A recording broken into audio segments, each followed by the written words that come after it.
안녕하세요. 애들리 채널의 GDPR 관련 CJU 판례 시리즈 5번째 에피소드에 오신 것을 환영합니다. 안녕하세요. 오늘은 GDPR에서 핵심적인 개념인 개인정보의 처리와 관련된 유럽연합사법재판소, 즉 CJU의 주요 판례들을 살펴볼 예정입니다.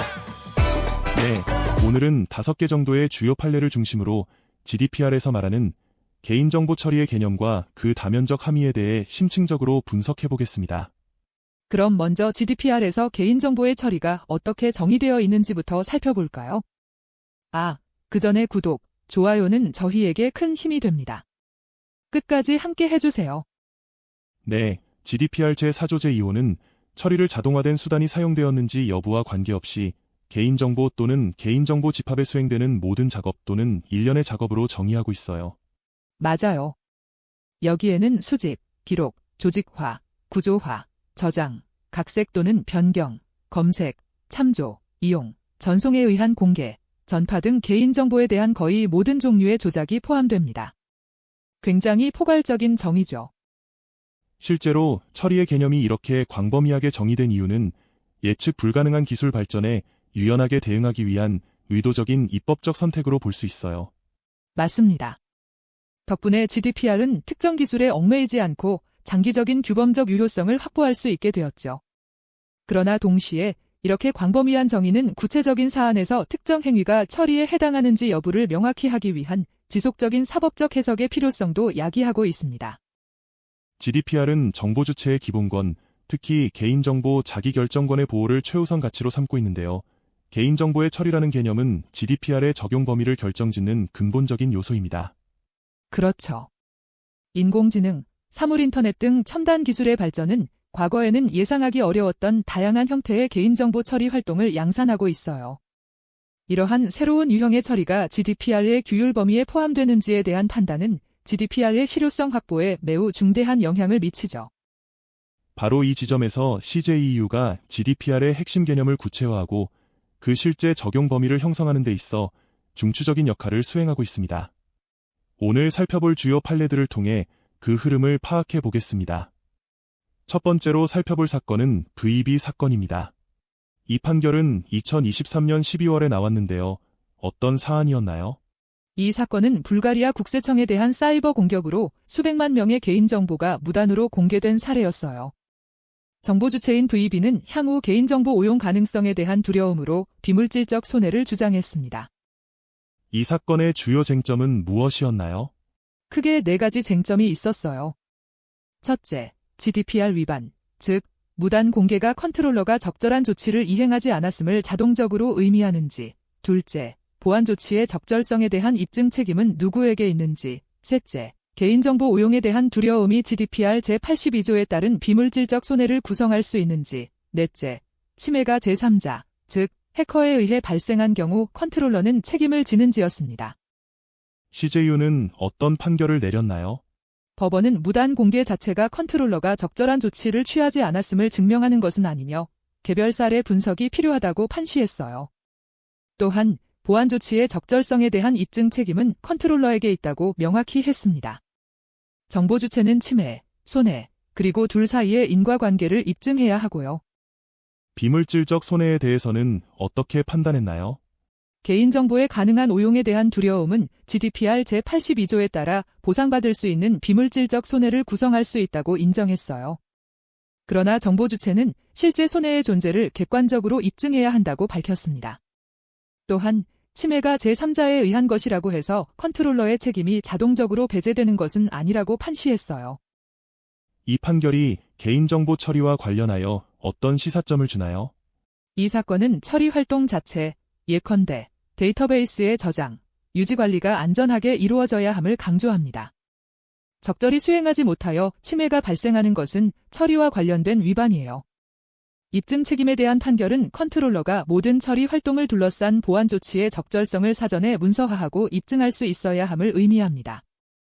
두 번째로 살펴볼 사건은 2023년 5월의 유제트 판결인데요. 이 사건은 어떤 내용이었나요? 이 사건은 독일 연방이민난민청이 망명 신청자, 유제트의 데이터를 전자 파일로 처리하여 법원으로 전송한 사례였어요. 연방이민난민청은 이러한 처리에 대해 GDPR 제26조의 공동 컨트롤러 합의나 GDPR 제30조의 완전한 처리 활동 기록부를 제시하지 못했습니다. 주요 쟁점은 무엇이었나요? 주요 쟁점은 GDPR 제26조 및 제30조 미준수가 삭제권 또는 처리 제한권을 발생시키는 위법한 처리를 구성하는지, 그리고 처리가 공적 업무 수행에 필요한 경우 정보 주체의 동의 또는 반대가 법원의 데이터 사용 능력에 영향을 미칠 수 있는지였습니다. CJU는 어떻게 판단했나요? CJU는 GDPR 제26조 또는 제30조 미준수 자체가 삭제권 또는 제한권을 발동시키는 위법한 처리를 구성하지는 않는다고 판시했어요. 이러한 맥락에서 위법한 처리는 주로 GDPR 제6조에 따른 유효한 법적 근거의 부재를 의미한다고 설명했습니다. 공적 업무 수행 관련해서는 어떻게 판단했나요? 법원이 사법권 행사의 일환으로 데이터를 처리하는 경우 이는 일반적으로 제6조 제1항의 공익적 업무 수행이나 공권력 행사에 근거한다고 보았어요. 유효한 제6조 근거가 존재하는 한 이러한 처리는 정보 주체의 동의에 따르지 않는다고 판시했습니다. 이 판결이 개인정보 처리와 관련하여 어떤 시사점을 제공하나요? 이 판결은 처리의 실질적 적법성과 절차적 책임성 의무를 구분합니다. 둘 다 중요하지만 후자의 실패가 전자를 삭제 제한권 목적으로 자동 무효화하지는 않는다는 점을 명확히 했어요. 이는 정보 주체가 핵심 처리가 달리 정당화되는 경우 단순히 서류 작업 오류만으로 삭제를 요구하는 것을 방지합니다. 그러니까 절차적 결함은 여전히 위반이며 제재될 수 있지만 법원과 같은 공공 업무 수행을 위한 유효한 제6조 근거가 존재한다면 삭제권을 자동으로 부여하지는 않는다는 거군요. 정확합니다. 이는 필수적인 처리의 무결성을 유지하면서 책임성 실패를 처벌하는 보다 미묘한 시스템을 만들고 있어요. 세 번째로 살펴볼 판결은 슈파 사건으로 2023년 12월 7일에 나왔어요. 이 사건은 어떤 내용이었나요?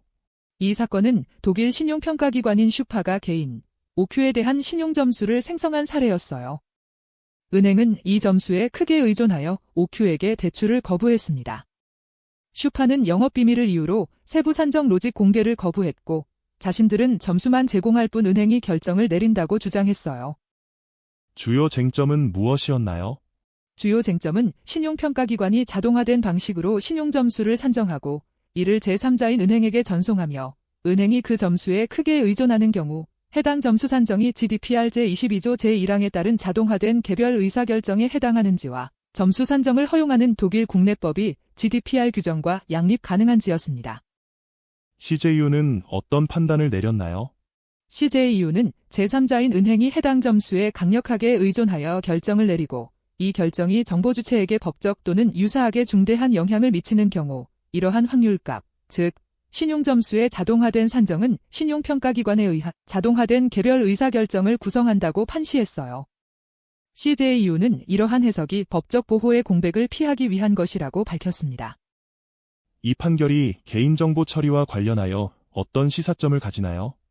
자동화된 수단을 통해 신용점수를 생성하는 처리 활동은 다른 당사자의 후속 조치에 결정적인 영향을 미치는 경우 제22조의 엄격한 요건에 직접적으로 적용됩니다. 이는 결정을 구성하는 것과 누가 결정을 내리는지에 대한 범위를 넓히며 처리의 기능적 영향에 초점을 맞추고 있어요. 이 판결은 신용점수 산정기관과 같은 주체가 자신의 산출물이 단지 준비 행위라고 주장하는 것을 효과적으로 방지하는 것 같네요. 맞아요. 만약 그 산출물이 제3자에 의한 후속 결정에 실질적으로 결정적인 역할을 한다면 말이죠. 이는 자동화된 처리가 간접적으로라도 중대한 효과를 창출하는 주체에게 책임이 있음을 보장합니다. 이는 플랫폼 사업자, 기술 표준화 기구, 프레임워크 개발자 등 생태계 조성자들에게 중요한 시사점을 제공하는 것 같습니다. 네 번째로 살펴볼 판결은 2024년 1월의 세턴 사건입니다. 이 사건은 어떤 내용이었나요? 이 사건은 고객의 개인정보를 포함한 계약서가 계산대에서 직원의 실수로 제3자에게 잘못 전달되었으나 30분 이내에 회수된 사례였어요. 오용의 증거는 없었지만 고객은 오용의 우려를 이유로 비물질적 손해를 주장했습니다. 주요 쟁점은 무엇이었나요? 이 사건의 주요 쟁점은 GDPR 위반이 제82조에 따라 자동적으로 보상권을 부여하는지, 실수로 인한 전달이 불충분한 보안 조치를 증명하는지, 단순한 개인정보 오용 우려가 비물질적 손해에 충분한지, 보상액 산정에 있어 위반의 심각성이 관련 있는지, 그리고 제82조는 징벌적 기능을 하는지였습니다. CJU는 어떻게 판단했나요?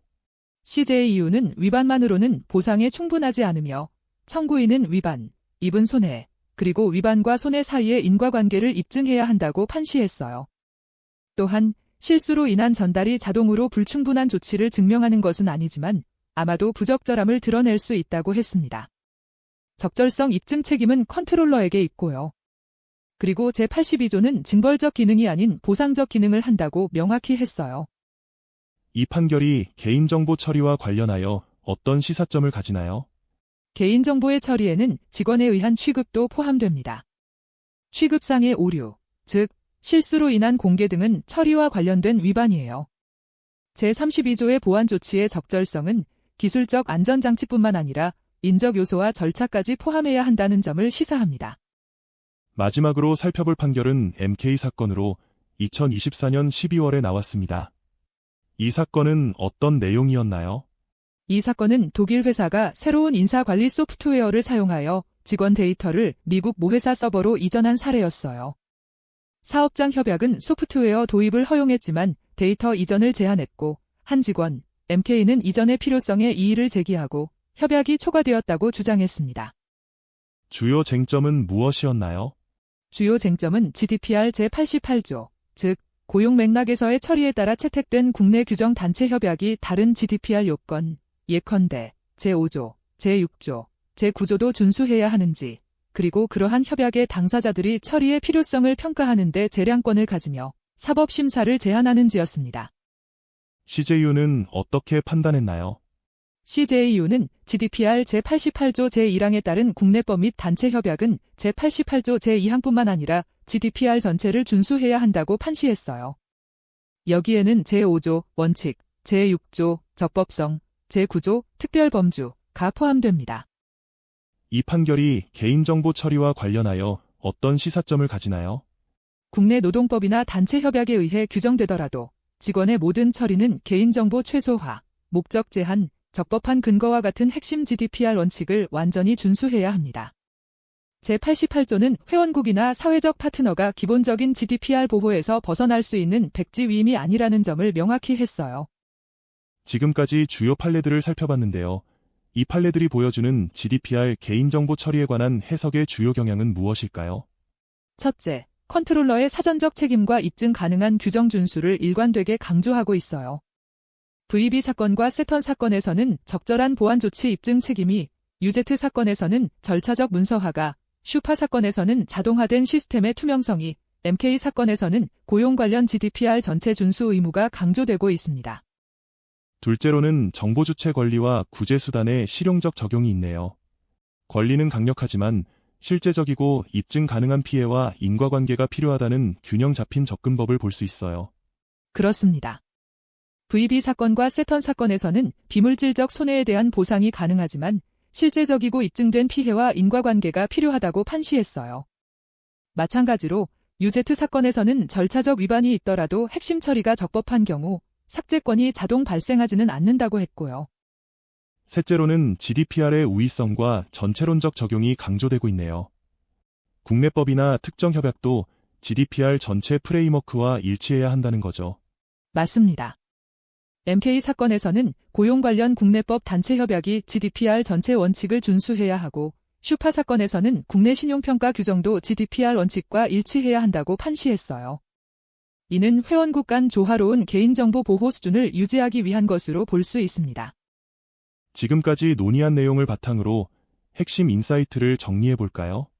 첫째, 적법한 처리는 단순히 하나의 근거를 갖는 것에 관한 것이 아니라 해당 근거가 올바르게 식별되고 정당화되며 처리가 모든 제5조 원칙을 준수하는지 확인하는 것에 관한 것입니다. MK 사건은 고용 맥락에서 GDPR 전체 준수의 중요성을 강조했어요. 둘째, 컨트롤러의 책임이 직접적인 데이터 처리를 넘어 영향력 있는 표준 설정과 자동화된 산출물까지 확장되고 있어요. 슈파 사건이 이를 잘 보여주죠. 규정 준수를 입증할 의무가 특히 중요해지고 있고요. 셋째, 자동화된 개별 의사결정의 개념이 확장되고 있습니다. 슈파 사건에서는 다자간 연쇄에서 무엇이 결정을 구성하고 누가 결정을 내리는지에 대한 해석을 넓혔어요.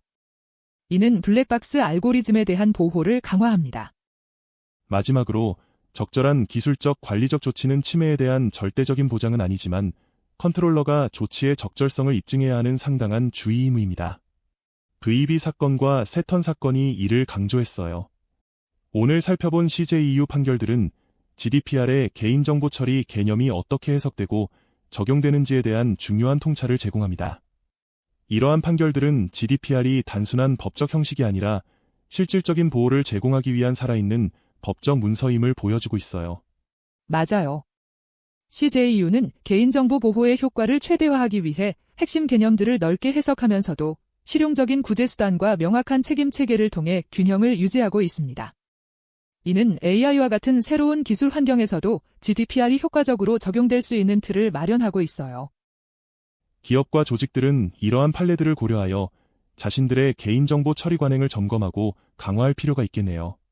특히 책임성 원칙, 투명성, 정보 주체 권리 존중, 적절한 보안 조치 등에 더 많은 주의를 기울여야 할 것 같습니다. 그렇습니다. 또한 규제기관과 입법자들도 GDPR과 AI 액트 같은 법규 간의 일관성을 보장하고 기술 발전에 따라 새롭게 등장하는 도전 과제들에 유연하게 대응할 수 있는 법적 프레임워크를 발전시켜 나가야 할 것입니다. 다음 에피소드에서는 정보 주체의 권리라는 주제로 찾아뵙겠습니다. 오늘 GDPR 관련 CJEU 판례 시리즈 5번째 에피소드를 시청해주신 여러분께 감사드립니다. 오늘 영상이 유익하셨다면 구독, 좋아요, 그리고 알림 설정까지 부탁드립니다.